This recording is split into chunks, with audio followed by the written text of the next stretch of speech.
Welcome back, everyone. Welcome to another episode of Breaking and Adventuring. I'm your host, Commander Adam Sherman. It's new for me to say. And today we'll be visiting with Katie Margolis from Special Olympics Colorado and Deputy Sherri Cole, who's one of our liaisons for the Adams County Sheriff's Office at Special Olympics. So thanks for being here. Thanks for having me. And we're just going to go into talk about the partnerships between Special Olympics and law enforcement in general, and then specific to Colorado and even to the North Denver metro area here. So first, just what do you do with Special Olympics? A little bit your background, who you are, and how you got involved with Special Olympics. Absolutely. So like you said, my name is Katie, and I've been with Special Olympics for only about 10 months. But Special Olympics holds a really dear place in my heart. I have an 8-year-old niece who I'm fairly certain will run the world someday. Nice. She has Down syndrome and is nonverbal autistic. And so when she was born, kind of figuring out what resources she would have, and found Special Olympics, fell in love, started volunteering, and here you are. Here I am. Awesome. So my role is LETR event manager. So LETR, Law Enforcement Torch Run, is a worldwide movement. Law enforcement is the number one fundraiser for Special Olympics. It's the largest, the largest grassroots fundraising movement. Just last year, worldwide, law enforcement did $66 million of fundraising for Special Olympics. Here in Colorado, it was just over $1.5 million. So, we're pitching in. We're part of that movement. It's a huge partnership. And so that is my entire job, is law enforcement events and relationships and that partnership. Awesome. And what about for you, Sherri? How'd you get involved in Special Olympics? Well, I was on the Community Connections team. You were my sergeant at the time. And actually, I have to, praise Deputy Shannon Hines, Senior Deputy. She was the liaison for the Sheriff's Office for the Special Olympics.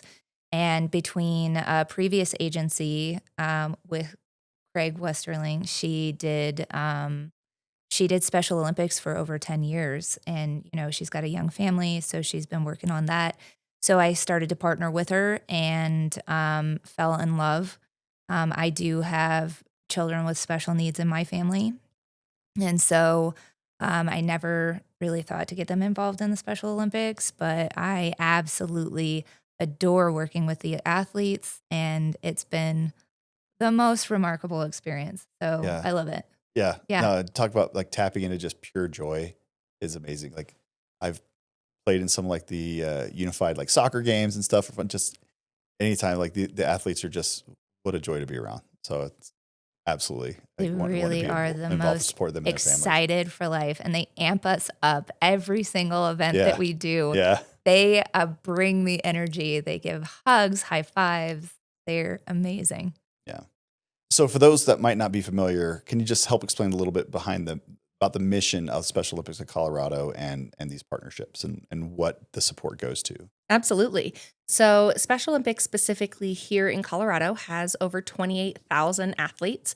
These are from our young athletes starting at the age of 2, and we have athletes into their 90s. Wow. So on both ends. Yeah. So our athletes are adults and children with some sort of intellectual disability, and Special Olympics serves to give them an all-inclusive sports experience, health screenings, leadership opportunities, education opportunities at no cost to them.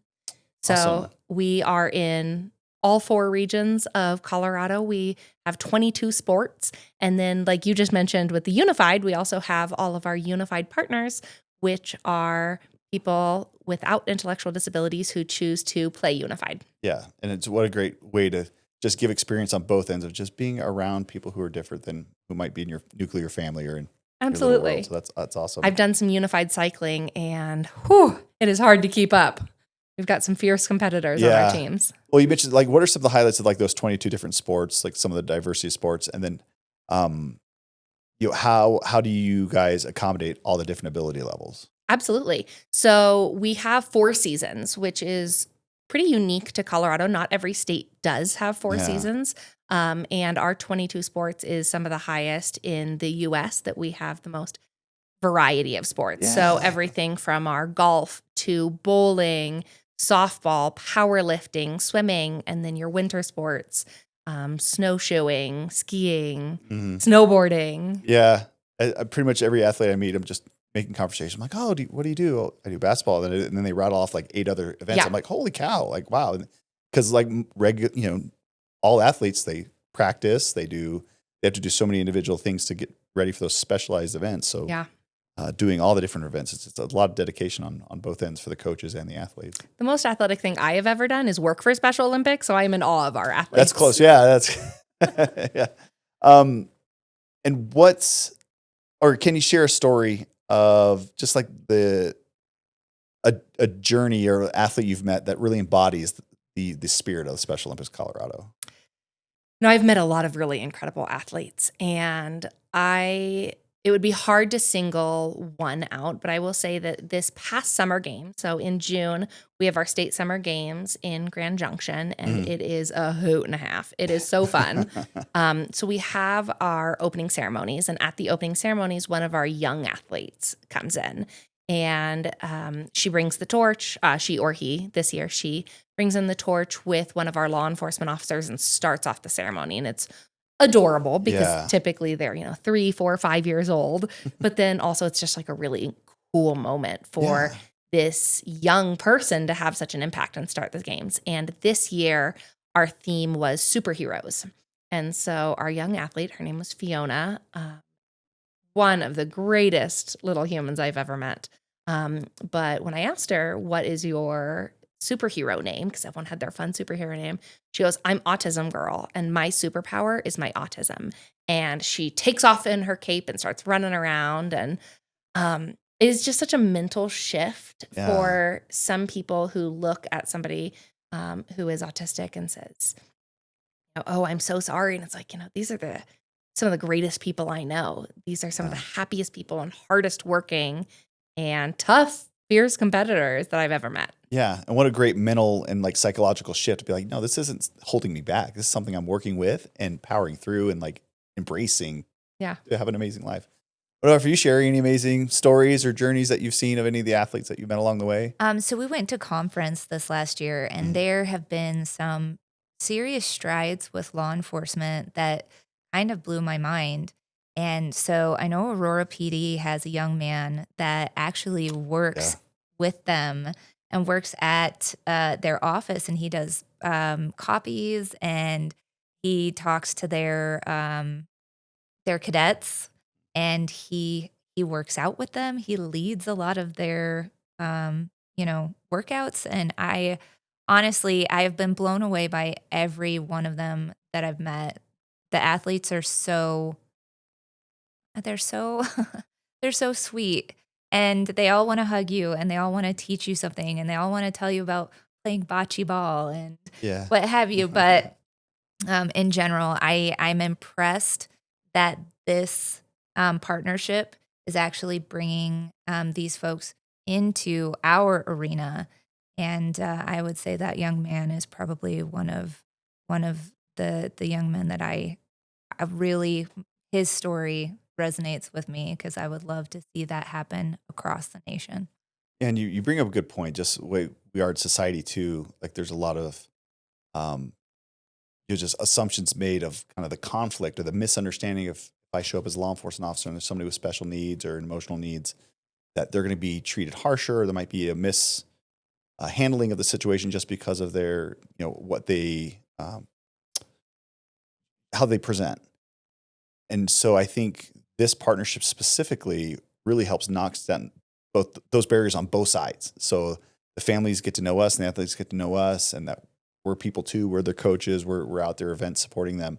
But then we get to know and understand a lot of the different ways they present and under different types of scenarios too. So I think it's just an incredible way for both to just really break down some barriers and get some good connection. So with the Special Olympics Colorado, if you could just briefly, just about a little bit about how it started, the origin, and then how it's evolved over the years to best accommodate the athletes and their families. Yes. So law enforcement torch runs, specifically in Colorado, if you look at this amazing shirt right here, we just had an anniversary last year. So 40 years. Law enforcement torch run has been in Colorado specifically for 40 years. And it's really amazing the strides that it has taken and what a big partnership it is now, looking at, starting with just a couple polar plunges and now having 9 polar plunges and a huge plane pull and torch runs across the state. And then I spend a lot of my time talking to law enforcement officers about how our job is to fundraise, and my team and I are always looking at how can we best support our athletes, but then also just that joy and connection piece. A lot of people overlook that, and they say, oh, we have another fundraising event with Special Olympics. Let's get our team together. And then we have our summer games where law enforcement presents the medals. Yeah. And it's just such a special moment. You all are amazing, and I have so much respect for the work that you do for protecting and serving. And we have a population that needs to be protected and served. And I sometimes feel like a rock star when athletes give me a hug and then somebody from law enforcement walks in and I am nothing. They will run past me to come and high five you and hug you. And they just have so much love and respect. And so it's a cool partnership, seeing that joy and connection piece. Yeah. That's like how it is for us. We're out somewhere and we're like, all right, cool. And then firefighters show up and then we're like, meh. Well, I'm lower on the totem pole, so. And you mentioned a good point too. So the fundraising is just not another fundraising event, or it doesn't go to like this giant conglomerate corporation. But like these are families who, a lot of their income, especially for parents and stuff, goes towards medical needs and equipment and things like that. So this fundraising directly supports these athletes so they can just have this normal scenario of being athletic, being out and being, a normal part of American society, of playing sports and having fun and being a person. Absolutely. So that's something that doesn't fall short on me, where I'm like, absolutely, these families, they've been through so much. Like, we definitely can support them any way we can. So it's incredible to see them, especially in the joy, as you mentioned, just the high fives and showing off their medals, especially when we're doing stuff like Tip a Cop and they're wearing their medals and talking to everybody that comes out at a restaurant about what they do is incredible. Well, from your perspective, how does participating in the Special Olympics transform the athletes both on and off the field? So we talked about that a little bit, but have just some of the kids that you've gotten to know. I think that there is, in all stages of life and all ages, there is a really cool magic that happens with teammates. Yeah. And every person deserves the chance to be a teammate. We do a really cool series at Special Olympics called I'm an Athlete videos. Our marketing team puts them together and highlights an athlete. We recently highlighted an athlete, and when we asked him, what makes you such an incredible teammate? And he's like, I'm always there for my team. And whether we win or lose, we had a good game and we worked together and we came together as a team and made something really cool happen. Yeah. And I think that that's seen off the field too, where our athletes are given these leadership opportunities, whether that's just a little bit more confidence because their teammates are boosting them up, or going through our athlete university and joining our young professionals board. We have athletes that are on our young professionals board. So giving them the chance to be leaders, our athletes are natural born leaders. They're absolutely incredible. And sometimes they haven't been given that opportunity. And so I think the magic of Special Olympics is, what do you want to be? And how can we help you achieve these goals and these dreams and not putting any limitations on it? Yeah. And I think too, like a lot of these athletes, they're students, they're in the workforce, they're, it's even leaders within their own family having this as that foundation to where how they can apply it in different areas of their life throughout their life is very important too. So that's amazing. I mean, what have you seen? Well, especially with our Tip a Cop events, you get some of these athletes that are very shy and they are being they choose to be there. But when they go to a table, like there's that moment of they have to push themselves to have the confidence to talk to strangers. And some of them have zero concerns with speaking to folks. Yes. But some of them have a really hard time talking to folks that they don't know. And it is wonderful to watch them across a night gain confidence and know what they're going to say and be excited to tell people about what they do and what they're working towards and show them all of their medals. Some of them have like 20 medals around their neck, and I love it. You can hear them coming from a mile away. Oh, yeah. Their medals weigh what they do. They totally should be on a Wheaties box, like just, full display. But, we've had moments where we were pulled away to do something at a Tip a Cop event, and you watch these kids rally together and they will manage an event, and they know what they're doing, and they work together, and they lift each other up, and they do such good work. Yeah. It's awesome to see, Yeah. to know that, something can happen and I have to walk away from this, and these athletes are going to rally around each other. They're going to get through it. Yeah. And they're going to be proud of it, and they should be, because Yeah. they're cool people. They're I know wonderful. this most recent one, we had one of the athletes, like he was hustling his little tail off. Where even the fact he was making their own staff look bad, where he's just like, all right, y'all, and he's clearing off tables. Like, okay, look, he started seating people. And I was like, Yeah. give this man a job. Like, Yep. It was great. But yeah, they love those opportunities. Can you describe a little bit of the impact you've seen just on families and what Special Olympics Colorado has meant to them? Absolutely. We actually recently, just last month, had our Breakfast with Champions, which is a breakfast that we do down in Colorado Springs to celebrate the Southeast region. Okay. And we had a parent speak at the event, and I don't think there was a dry eye in the place. And I love my job. I have the job where I get to cry every day, and it's celebrated. Yeah. It's great. Yeah, you're like, everything's great. Yeah. Yep. Happiest place on earth. Happy tears. Disney doesn't hold a candle to our office. But this mom talked about how when she found out that her son had an intellectual disability, he was young, she felt really siloed. And, you go to these, you want your child to have the opportunities that everyone else does, but you worry about bullying, and then you worry about going to these sporting events. And it really made an impact on me when she talked about how she'd go to a sporting event and didn't feel like anybody was rooting for her child. Yeah. And that's something I haven't really thought about. I am personally not a parent. And like I mentioned, I didn't do sports. And so thinking about how lonely it must be for a parent to want the best for their kids and want their kids to be included, and then even feel from the adult side that nobody is there celebrating the milestones with them until she found Special Olympics. And she ended her speech with, so thank you for standing on the sidelines with me.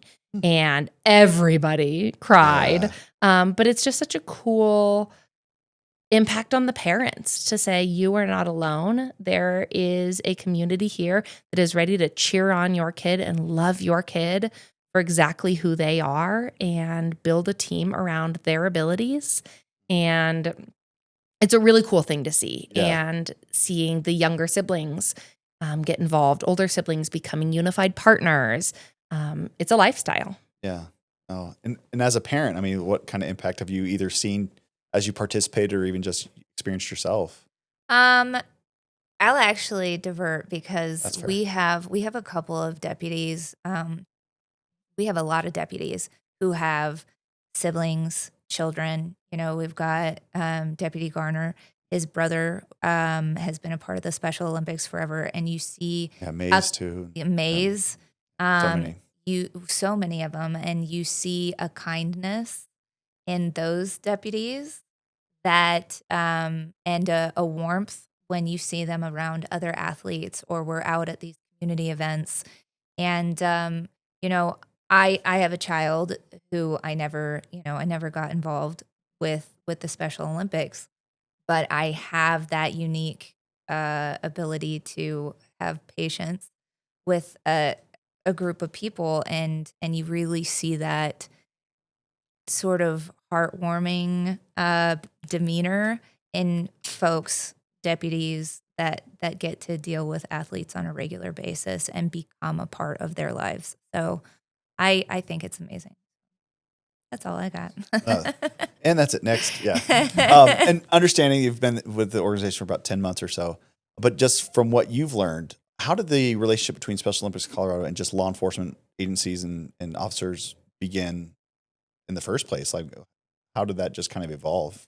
It's actually a pretty cool story. So it started in the early 1980s in Kansas. So The 1900s, as my kids would say. Yes, it makes me feel very old. Yeah. I'm from the 1900s. Yeah. So in the early 80s, there was a state game happening. And so the Special Olympics in Kansas had reached out to the police chief and said, we just need your support. We are going to be running the torch down to have our opening ceremonies, and we're going to need your support with road closures and safety for our athletes. And this chief, he speaks every year at an LATR conference, and he says, this wasn't my idea. This was my officers' ideas. But together, these 6 officers and this amazing chief, Chief Richard Lemannion, said, we would love to help with this, but can we run with your athletes? And so they said, we would like to be there with them, and 1 officer, 1 athlete run each section. Yeah. And we'll raise a little bit of money. And it raised about $320. And looking back, I think that any nonprofit in the world, if you could say, hey, in the 80s, you're going to take $320 fundraiser, and in 2024, last year, you're going to raise $66 million, any nonprofit would jump at that partnership. And we are just so lucky that you're in our family and on our corner. And it's a really cool partnership. Yeah. Oh, what a great idea. And and just following that lead, it's grown and grown every year. It's been incredible. So what do events like the Torch Run, and you can explain a little bit about what each one are for those that don't know, but like events like the Torch Run, Polar Plunge, Plane Pool mean to the athletes and to the law enforcement officers that participate? I think that all of the events are such a great equalizer, and it's a great time for law enforcement and athletes to be together on a team and go through something, whether that's a feat of strength, pulling a 130,000 pound airplane in the plane pole, or if it's a feat of strength, getting in very cold water at the Polar Plunge. Polar Plunge is exactly what you think it is. Yeah. But it's cool to see the community come together. Yeah. This was my first Polar Plunge season, as I am newer to the team. And it's so cool seeing athletes and their families and their schoolmates and law enforcement, and everybody is kind of taken down to the same level when you're jumping in very cold water. And so from the athletes that I've talked to, I think it's just cool seeing the community come around them and support them. And when you do something out of the ordinary, getting in the cold water, pulling a really big plane, running a torch through downtown Denver, you get attention, and it brings light and understanding to the cause and lets athletes just share their story. Yeah. And you've seen it from our end. Like, what impact have you noticed that it's had just on deputies and officers alike that participate? So we have a lot of participation from our academy, and I love that because I think it is sort of that beginning of their career, and they get that opportunity to look and go, this is a cause that I want to be a participant in. And I think when we get out to these events, and some of our deputies who, they don't always see the greatest things, they don't always deal with the most pleasant people, and they're getting hugs and it's laughs. And, I always, with our torch run, I bring the Richard Simmons vibes. And I'm out there with music, and it's just an opportunity to, involve themselves in a different community, but also just be lighthearted and happy and see that what they're doing for fun is actually benefiting a lot of people. Yeah. And it's such a cool community project when our academy gets to go out and do that. So yeah, and it just shows right from the get-go, like this is there's more beyond just books and citations and learning statutes and things like that. But yeah, there's more to this career and the engagement with various elements of the community. Now, is there a special or significant event or even like an athlete that has really lit up to like, wow, this is why I got involved in this that you can think of? For me, I would say our torch run that we've done here. Now, I do want us to participate in the larger one in Denver. Yeah, let's go big. We go big or go home, right? Great. Yeah, I'm she's thrilled. like, yeah, sure. Yeah. So, but we've run our own torch run here every year through Brighton, Colorado, and that event, Chief McKinney used to plan that event, and he was so excited. Yeah. And he has passed that excitement down to me. And I love it. We get a couple of athletes out and they run with us. And it's a very slow paced run. But the first year I did it, I reached out to all the local schools because Chief McKinney used to do that. And his wife used to work at one of the schools.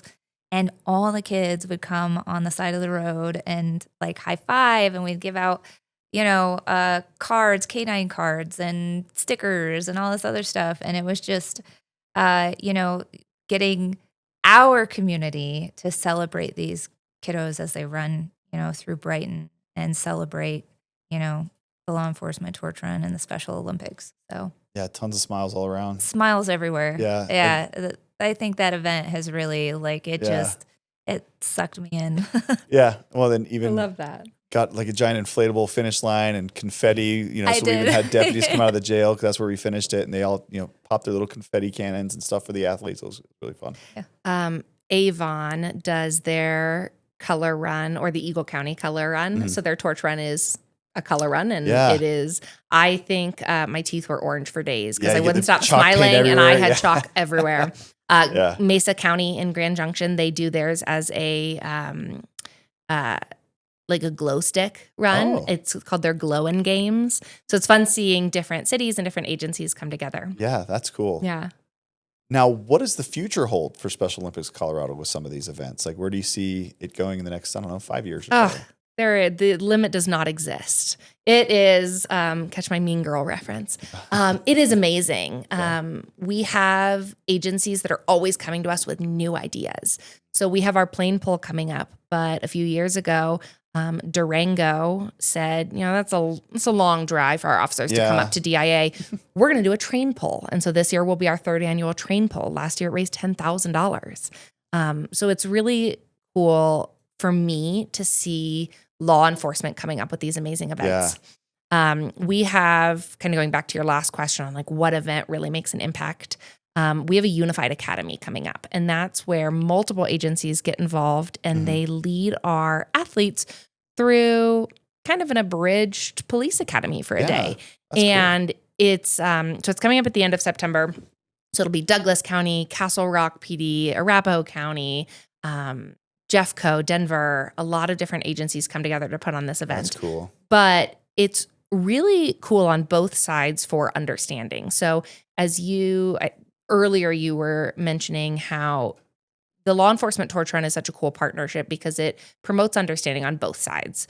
The athletes understand where you guys are, what you are doing. They know you, they love you, they trust you, and then you get to understand the athletes. And Unified Academy is really amazing. And that's something that Colorado does very well. Every year at our international conference, Colorado presents it. And every time states come up to me and they're like, we want to do this. Yeah, I love that.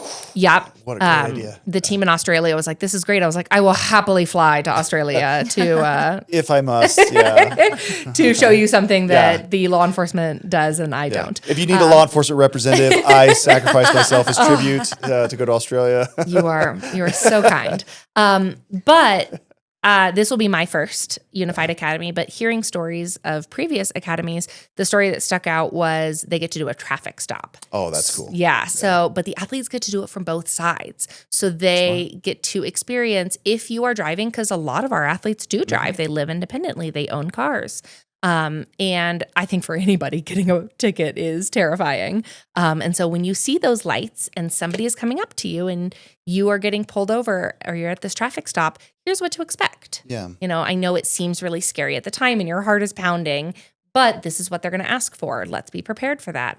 But then on the flip side, they get to do the stop and they get to understand for you and your law enforcement agencies how scary a traffic stop can be. You don't know who is going to be there. You don't know what you're going into. And so for athletes, I think it's cool for them to experience from your side that there is also that ambiguity. Yeah. And it just promotes a lot of understanding. That's cool. What a great idea. Yeah. Let's see, I forgot my question. There it is. So how can community members who aren't either families or athletes or law enforcement get involved with Special Olympics Colorado? How can they support the cause? Absolutely. So they can go onto our website, which is Special Olympics CO for Colorado.org. Put that right down here. Perfect. Yeah. This website right Exactly. here. And get involved, volunteer. They can volunteer at any sporting events or planning committees. But from a law enforcement side, the events that we have are open to the public. Yep. the Polar Plunge is not just athletes and Special Olympics employees and law enforcement. Everybody can get involved. The Aurora Polar Plunge this year had almost 800 people. Oh, wow. So it's a really big event. The That's plane pull that is coming up next weekend already has 1,700 people registered. So Yeah. it's a great chance for people to get involved and see the magic of this partnership firsthand and join us for some really unique and really amazing events. What great team building for business owners and CEOs to come and make a donation and get a team together. No, we've had that, like, even for our torch runs just through Brighton, we've had just families come together and put together a team and donate, or just people who hear about it through our social media posts and things like that, or any means that they'll just show up and we're like, absolutely, here's a shirt, join us, let's we'll go for the run. So that's awesome.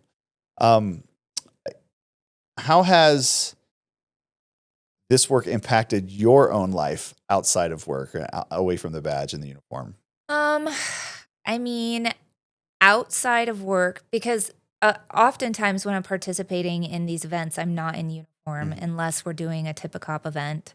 And I mean, I do take note of somebody out in the community and, going to Dion's or what have you. There are a lot of folks that are independent. They do drive and they do work a job. And I just, I like to give them a little added thanks for, their efforts every day, because I think they make our lives better. They are a very stark reminder that, it does not matter what lot in life you were given. Like, you're not here that long. God doesn't give us that long on earth. And we, sometimes we get caught up in our stuff, and you see these folks that are just happy about life. Yeah. And so I think it definitely is a bit of an attitude adjustment. Like, just be happy. Yeah. Enjoy what you've got. And I think for me too, like, there's a lot of things, whether people have physical disabilities or emotional or Intellectual. Yeah. But they're just things that we take for granted, that we just do without even thinking about it, that it takes a lot of effort for these people, but they still do it. They still get up, they get a job, they do it. There's things that where, especially in our line of work, where we go to some of these calls or with people who are like, yeah, I don't have a job, I don't do this, I don't do that. Well, look at these athletes as examples. They're grabbing the world, and taking it by the horns. So I think it can be inspirational too, participating in a lot of these events. And it's just incredible. But yeah, there's a lot of things where I'm just like, wow, they are so happy. And there's just something I take for granted on a daily basis. So I've definitely switched my mindset too.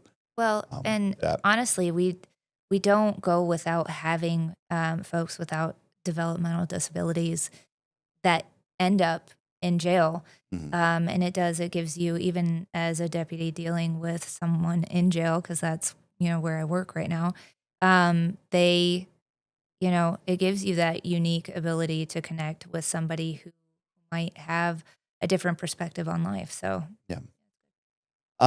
So as we kind of wrap up here, are there any assumptions or myths about the Special Olympics you'd like to debunk, or things that you've heard that you're like, no, actually here's, the real story behind it? Oh man, that's a great question. I think, and this is just very much my personal feelings, I think that there is a common misconception that Special Olympics is all participation trophies. Mm-hmm. And yes, everybody can participate and we want everybody to be involved. But I have seen some pretty incredible feats working for Special Olympics. You both were at our state kickoff conference this year for law enforcement.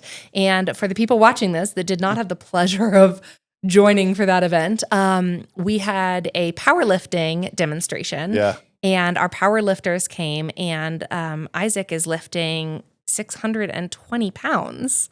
And it was cool. So I, at that point, had walked to the back and was kind of just hanging out with some law enforcement officers that I knew, since I was in January very new to the job. And just overhearing people being like, man, I can't lift half that. I'm like, I can't lift a sixth of that. And these athletes are incredible, and they train hard. And you get these athletes that are doing 9 sports, but they're not doing them willy-nilly. They are giving themselves fully to this. We back in February had our World Games in Turin, Italy, and Colorado had 2 athletes qualify. That is cool. Yeah. So Catherine and Ryan went for snowboarding and skiing, respectively. And watching a lot of the games were televised. And so we always had it on in the office, and watching Catherine snowboard and whip around these like the moguls and stuff. And the it was incredible. Yeah. My heart would stop until she was done snowboarding.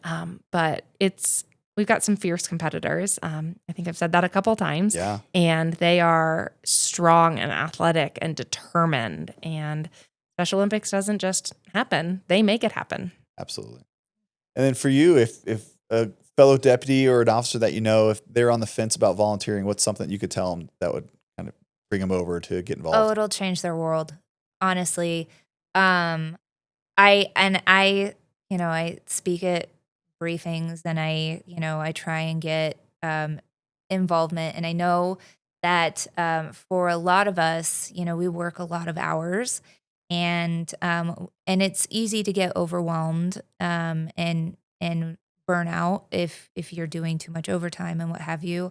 But I will tell you, I have told people, it's almost like a relief. It's a lighthearted event, and it's something, because we don't get paid for our events, and so you come out to these plane poles and polar plunges, but if you're feeling burnout, it is a great opportunity to go and have people rally around each other and be excited and laugh, and it's great. I think that it will absolutely change anybody's life, being around such happy people who work so hard all the time. I think it's like a little brain break. Yeah. And for me, it just kind of refills that emotional cup of like why I even got into this career in the first place. Being able to get involved and just touch a little bit of that joy when I can. Well, Katie, Sherri, thank you so much for being here and discussing this with us. And we look forward to coming out for the next event. Next event's Plane Pool. And then as they come about, we hope to just continue to help grow the partnership as well. So thank you. Well, thank you. And thank you for being a part of our family. All right. Well, for everyone else, you can follow us on all the major social media platforms, download our app, and you can email any questions that you may have or topic ideas at communityconnections@adcogov.org. Until next time, thanks.